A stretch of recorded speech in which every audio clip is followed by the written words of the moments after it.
সূরা Nahal আয়াত নম্বর 90। ইন্নাল্লাহা ইয়ামুরু বিল আদলি ওয়াল ইহসান। এই আয়াতটি জুম্মার খুতবায় নতুন করে শুরু করা হয়েছিল, আর এটা শুরু করেছিলেন ওমর বিন আব্দুল আজিজ। এইগুলো আমাদের মুসলিম উম্মাদের জানা দরকার, এইগুলো কেন হয়েছে, কি জন্য হয়েছে, আর এই আয়াতটা কেন শুরু করেছিলেন।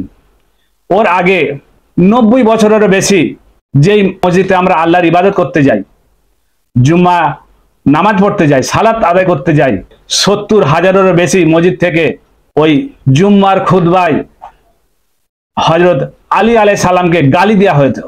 90 বছরের বেশি আর 70,000-এরও বেশি মসজিদ থেকে, যেই মসজিদে আমরা আল্লাহর ইবাদত করি সেই মসজিদ থেকে গালি দেওয়া হতো।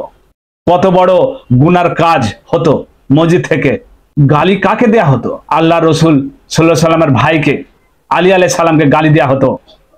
আর এই গালি দেওয়া বন্ধ করেছিল যখন ওমর বিন আব্দুল আজিজ, উনি যখন খলিফা হলেন, বাদশাহ হলেন, উনি এসে ওই গালি দেওয়া বন্ধ করে এই সূরা নাহলের এই আয়াতটি উনি শুরু করেছিলেন।